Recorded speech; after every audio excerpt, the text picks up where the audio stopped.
So hello guys and welcome back to the channel. I hope आप सब लोग अच्छे होंगे। मैं भी बहुत अच्छा हूं। तो आज मैं आप लोगों के लिए लेके आया हूं second video on the LPUNEST topic. ठीक है, तो आज मैं आपको ऐसे 5 टॉप रीजंस बताऊंगा कि आपको एलप्यूनेस क्यों भरना चाहिए, आपको एलप्यूनेस एग्जाम क्यों देना चाहिए। ठीक है, अगर आपने पहले वाली वीडियो नहीं देखी है तो ऊपर आई बटन में लिंक आ रहा है, पहले वो वीडियो देखो। ठीक है, कि आपको एक बैकअप प्लान होना चाहिए। ये वीडियो भी उससे रिलेटेड रहेगी, पूरी एलपीयूनेस से रिलेटेड रहेगी, क्योंकि एलपीयू में लवली प्रोफेशनल यूनिवर्सिटी में एडमिशन्स हो चुके हैं ओपन फॉर 2026। ठीक है, तो अगर आप लोग लाइक आफ्टर 12th या फिर आफ्टर 10th एडमिशन सीख कर रहे हो लवली प्रोफेशनल यूनिवर्सिटी में, तो आप लोगों को एलपीयू नेस्ट एग्जामिनेशन का जो फॉर्म है वो फिल करना चाहिए और आपको उस पर डिस्काउंट मिलेगा उसके अकॉर्डिंग जितने भी आपके उसमें मार्क्स आते हैं। ठीक है, तो आज हम 5 रीजन डिस्कस करने वाले हैं। फर्स्ट रीजन है backup that saves your year. ठीक है, तो इस पे मैं पहले भी एक वीडियो कंप्लीटली पूरी बना चुका हूँ कि भाई ये एक आपका बैकअप प्लान है। बहुत सारे लोग हैं, बहुत सारे बच्चे हैं जो लोग प्लान कर रहे हैं कि उनको क्या क्या लाइफ में करना है। कुछ ने पहले प्री डिसाइड कर रखा है, कुछ का अभी तक डिसाइड नहीं है। ठीक है, तो जिन लोगों का डिसाइडेड भी है, जिन लोगों का डिसाइडेड नहीं भी है, ये उन्हीं के लिए है। ठीक है, एक बैकअप प्लान आप इसको रख सकते हो जो कि आपका ईयर को सेव कर सकता है। चाहे आप जेई मेंस की तैयारी कर रहे हो या फिर नीट की तैयारी कर रहे हो या फिर यूपीएससी की तैयारी कर रहे हो या फिर किसी भी गवर्नमेंट एग्जाम की तैयारी कर रहे हो या किसी भी चीज़ की आप तैयारी कर रहे हो। ठीक है, अगर आप एलपी नेस्ट का फॉर्म फिल करते हो, सबसे पहले आप एक एग्जामिनेशन फॉर्म भरते हो। ठीक है, एग्जामिनेशन एग्जाम देते हो जिस पे आपको स्कॉलरशिप मिलती है। और ठीक है, इस स्कॉलरशिप के आपको बेनिफिट्स क्या है ये भी मैं आगे बताने वाला हूँ। वन ऑफ द रीज़न ये भी है। ठीक है, तो पूरी वीडियो एंड तक देखना।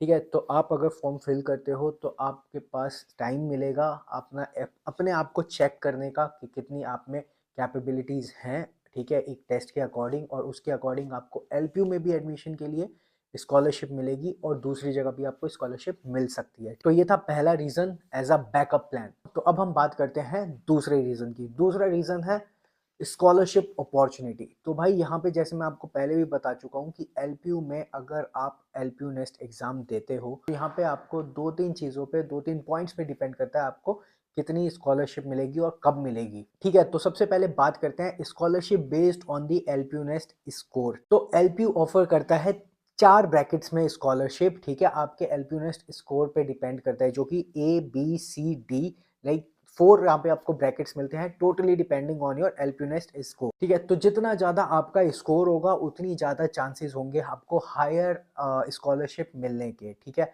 जितना जल्दी आप स्कॉलरशिप के लिए अवेल करोगे, जितना जल्दी आप एलपीनेस्ट फॉर्म फिल करोगे, जितना जल्दी आप एग्ज़ाम दे दोगे, ठीक है, उतना जल्दी आपको पता चल जाएगा कि आपको कितने परसेंट स्कॉलरशिप मिलने वाली है। बहुत बहुत सारे प्रोग्राम्स में लाइक स्टूडेंट्स को 50 to 60% डिस्काउंट भी मिलता है, स्कॉलरशिप भी मिलती है ऑन दी ट्यूशन फीस। तो इसी पॉइंट के अंदर आपका एक आता है पॉइंट स्टडी ग्रांट। अब स्टडी ग्रांट क्या होता है, मतलब जो भी बच्चे एलपीयू नेस्ट का एग्ज़ाम दे रहे हैं, ठीक है, और वो अगर उनको स्कॉलरशिप मिलती है और like they are eligible, if they are eligible for 1 lakh scholarship, तो भाई चाहे वो ये स्कॉलरशिप को एलपीयू में यूज़ कर सकते हैं या फिर वो इस स्कॉलरशिप को एम्स में, ठीक है, आईआईटी में, एनआईटी में, एनएलयू एक्सेट्रा कॉलेजेस में, इन यूनिवर्सिटीज़ में आप उस चीज़ को यूज़ कर सकते हो अगर आप एलिजिबल हो तो। ठीक है, तो आपको ये बेनिफिट मिलता है कि आपको वो जो स्टडी ग्रांट मिल रहा है उससे आपको एलपीयू में भी डिस्काउंट मिलेगा, स्कॉलरशिप मिलेगी, और आपको इन कॉलेजेस में, इन यूनिवर्सिटीज़ में जो मैंने आपको बताया, इनमें भी आपको स्टडी ग्रांट से स्कॉलरशिप मिलेगी। ठीक है, थर्ड, स्कॉलरशिप आपकी डिपेंड करती है डिपेंडिंग ऑन दी आपके स्कूल के मार्क्स। लाइक अगर जितने भी आपके 10th के मार्क्स आते हैं या 12th के मार्क्स आते हैं, जितनी भी आपकी परसेंटेज रहती है, जितने भी मार्क्स आते हैं, उसके अकॉर्डिंग आपको स्कॉलरशिप मिलेगी। ठीक है, और फिर दूसरा आता है जो भी आपकी रैंक आई होती है, चाहे नीट में हो या फिर जेई मेंस में हो या फिर कोई और आपने एग्जामिनेशन लाइक ऐसा कोई एग्ज़ाम दिया हो, ठीक है, जिससे आपकी स्कॉलरशिप पे डिस्काउंट आपको मिल सके। ठीक है, तो ऐसा भी कोई अगर आप एग्ज़ाम देते हो तो उससे भी आपको स्कॉलरशिप एलपीयू में मिलती है। ठीक है, depending on this. But the thing is, जब आप ये एग्ज़ाम्स देते हो तो उस टाइम पे आप मान लीजिए आपने मार्च के टाइम पे या फरवरी में जो भी आपके बोर्ड्स हो रहे हैं, जो भी डेट्स आती हैं उसके अकॉर्डिंग आपने बोर्ड्स दिए। ठीक है, उसके बाद रिजल्ट आने में टाइम लगा। ठीक है, तो तब तक क्या होता है कि जो डेट्स होती हैं एलपीयू नेस्ट की वो भी निकल जाती हैं कुछ कुछ, तो आप लेट हो जाते हो। तो बेटर है कि आप उस एग्ज़ाम को उस टाइम तक दे दो, ठीक है? क्योंकि आप जनरली तैयारी तो कर ही रहे हो, आपको जो सिलेबस है, मैं सिलेबस पे भी आऊँगा, ठीक है? तो ये हमारा सेकंड पॉइंट था कि स्कॉलरशिप अपॉर्च्युनिटीज़, हम 2 पॉइंट्स अभी तक कवर कर चुके हैं। पहला बैकअप प्लान, ठीक है? दूसरा स्कॉलरशिप अपॉर्च्युनिटीज़, जो मैं आपको बता चुका हूँ, 3 टाइप की आपको स्कॉलरशिप अपॉर्च्युनिटीज़ मिलती हैं, ठीक है? पहले अगर आप एलपीयूनेस्ट एग्ज़ाम दे देते हो, ठीक है? उसके स्कोर पे डिपेंडिंग आपको मिलती है। सेकेंडली आपको मिलती है स्टडी ग्रांट पे। थर्ड आपको मिलती है जो भी आप एग्ज़ाम दे रहे हो अपने, या तो आपके कॉलेज स्कूल के एग्ज़ामिनेशन के रिज़ल्ट पे, या फिर आप अगर कोई एग्ज़ामिनेशन दे रहे हो एंट्रेंस एग्ज़ाम, उसके बेसिस पे, ठीक है? तो मैं ये सजेस्ट करूँगा कि इतना लंबा आपको खींचने से अच्छा है आप अपॉर्च्युनिटी पहले ही ग्रैब करो, ठीक है? आपका आपको भी खुद पता चल जाएगा, आप एग्ज़ाम दे दोगे, एंट्रेंस एग्ज़ाम दे दोगे, आपको भी पता चल जाएगा, आपके पास और भी ऑप्शंस ओपन हो जाएँगे। अब हम बात करते हैं कि एलपीयू नेस्ट का एग्ज़ाम कितना फ्रेंडली है, क्या इसका पैटर्न रहता है, क्या-क्या सारी चीज़ें इसमें आपको देखने को मिलती हैं, या फिर क्या-क्या सारी चीज़ें आपको इसमें पूछी जाती हैं। एग्ज़ाम का पैटर्न सिंपल है, एनसीईआरटी बेस्ड है, ठीक है? और आप घर बैठे इसको दे सकते हो, नो स्ट्रेस, ठीक है? तो इसमें 2 ऑप्शंस आपको मिलते हैं, या तो आप अपने घर को ही एज़ रिमोटली आप अपना होम सेलेक्ट कर सकते हो ऑनलाइन एग्ज़ाम देने के लिए, या फिर आप एक टेस्ट बेस इस सेंटर बेस्ड टेस्ट दे सकते हो। आपको घर पे टेस्ट देने के लिए आपके पास लैपटॉप होना चाहिए, फ़ोन होना चाहिए, नेट स्पीड अच्छी होनी चाहिए, ठीक है? और आपके आस-पास कोई नहीं होना चाहिए, ताकि आपको डिस्टर्बेंस ना हो और कोई भी ऐसा चीज़ आपके टेस्ट के बीच में आपको डिस्टर्ब ना करे जो कि टेस्ट को हिंडर करे, ठीक है? तो ये आपको मेक श्योर करना है, ठीक है? तो ये आपका हो गया थर्ड पॉइंट, ठीक है? तो इसके साथ पहला क्वेश्चन आपका हो सकता है कि ड्यूरेशन क्या रहेगा एलपीयू नेस्ट एग्ज़ाम का? तो जो ड्यूरेशन रहेगा वो रहेगा 120 मिनट्स। फॉर्मेट क्या रहेगा? फॉर्मेट आपका रहेगा एमसीक्यूज़, नेगेटिव मार्किंग होगी या नहीं होगी?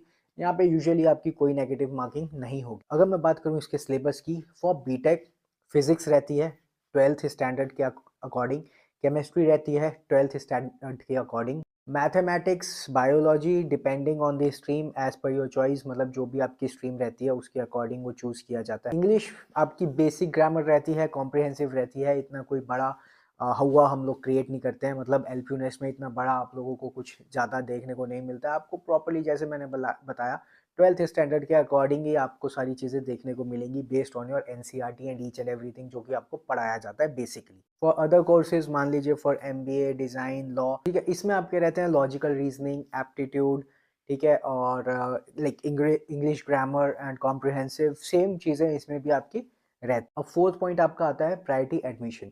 अब ये चीज़ मैं इसलिए बोल रहा हूँ कि जितनी जल्दी, जैसे मैंने आपको पहले भी एक पॉइंट बताया था, क्योंकि सारे पॉइंट्स आपस में कनेक्टेड हैं एक दूसरे से, ठीक है? तो जैसे मैंने आपको बताया था, जितनी जल्दी आप फॉर्म फिल कर देते हो, उतनी जल्दी आपकी काउंसलिंग होती है, उतनी जल्दी आप एलपीयू नेस्ट एग्ज़ाम देते हो, उतनी जल्दी उसका रिजल्ट आता है, उतनी जल्दी आपको स्कॉलरशिप की परसेंटेजेस मिल जाती हैं, उतनी जल्दी ही आपको डिपेंडिंग ऑन योर फेज़ आपको उतनी ज़्यादा स्कॉलरशिप मिलती है। जितने ज़्यादा आपकी स्कॉलरशिप होगी, उतना ज़्यादा आपको जितनी ज़्यादा आपकी परसेंटेज होगी, जितना ज़्यादा आपका स्कोर होगा एलपीयू नेस्ट में, उतनी ज़्यादा आपको स्कॉलरशिप मिलेगी, डिपेंडिंग ऑन कि आप कौन से फेज़ में एडमिशन लेते हो, या फिर आप कौन से फेज़ में अप्लाई कर रहे हो, ठीक है?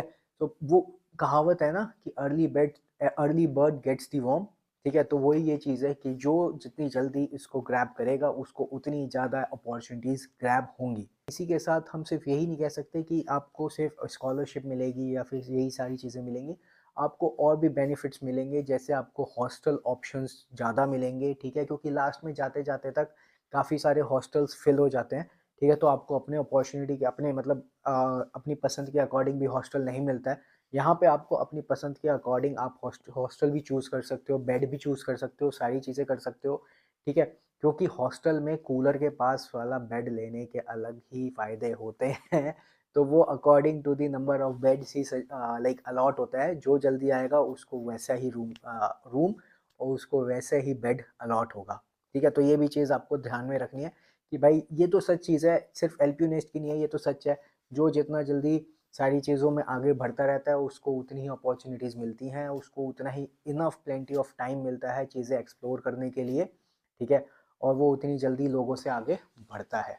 सो अब फिफ्थ पॉइंट है हमारा कि LPU nest is very important even if you don't join the LPU, ठीक है? तो जैसे मैंने बताया आपको स्टडी ग्रांट का, ठीक है, तो वो स्कॉलरशिप वाले में मैंने आपको बता दिया क्योंकि वो समवॉट रिलेटेड था, but this is a major point कि अगर आप लोग एलपीयू में एडमिशन नहीं भी लेते हो, एलपीयू नेक्स्ट एग्ज़ाम आप देते हो, एडमिशन नहीं लेते हो, फिर भी आपको चांसेस हैं कि आपको 1 लाख का लाइक स्टडी ग्रांट मिलती है अगर आप एलिजिबल हो तो दूसरी यूनिवर्सिटीज़ में, दूसरे कॉलेजेस में, ठीक है। तो this is a very good benefit और ये बहुत अच्छा ऑप्शन मिलता है। लाइक हमारे टाइम पे ये ऑप्शंस नहीं थे सारी चीज़ें, तो आपको ये ऑप्शंस मिल रहे हैं, आपको ये अपॉर्चुनिटी मिल रही है, तो मैं ये आपसे लाइक आपको सजेस्ट करूँगा कि भाई like 800 rupees is not a big deal, ठीक है। एलपीयू नेस्ट आप फिल करो और आप अपने आप की कैपेबिलिटीज़ देखो, ठीक है, आपको पता चल जाएगा आप कहाँ पे लाई कर रहे हो, ठीक है। तो उसके अकॉर्डिंग अगर आप अपनी लाइफ में कुछ और भी डिसीजन लेना चाहते हो तो आप और भी डिसीजंस ले सकते हो, ठीक है। मैं आपको एक रियल लाइफ सिनेरियो बताता हूँ। जब मैं कॉलेज में था ना, तो मेरा एक क्लासमेट था, उसकी उसको उसको नहीं पता था कि उसकी लाइक लॉजिकल रीजनिंग एप्टीट्यूड इतना तगड़ा है, उसे खुद नहीं पता था। जब वो हमारा सब्जेक्ट आया ना, लाइक थर्ड या फोर्थ ईयर में, जब वो इंट्रोड्यूस मतलब थर्ड ईयर में, जब वो बल्कि तो सेकेंड ईयर से ही हो गया था, ठीक है। बट पहुँचते पहुँचते जैसे वो हाई लेवल पे पहुँचा ना हमारा सब्जेक्ट, तो भाई उसको मतलब सर ब्लैक बोर्ड पे लिख रहे होते थे, सॉरी वाइट बोर्ड होते हैं एलपीयू में, ब्लैक बोर्ड्स नहीं होते हैं। सर वाइट बोर्ड पे लिख रहे होते थे और वो सिर्फ क्वेश्चन पढ़ते ही आंसर बता देता था ऐसे, just like in a second. तो उसको वो वहाँ से चीज़ें क्लिक हुई और आज like he is doing a great job, a government job, ठीक है। उसने aptitude logical reasoning based bank के एग्जाम्स दिए, ठीक है। तो he is on a perfect position in a banking sector, ठीक है। तो ये सारी चीज़ें आपको पता चलती हैं अगर आप एक्सप्लोर कर रहे हो तो, कि आप कौन सी लाइन में यहाँ से भी जा सकते हो, स्विच कर सकते हो, क्योंकि यार अभी आपकी लाइफ स्टार्ट हो रही है, अभी आप अपनी करियर के फेज में एंटर कर रहे हो।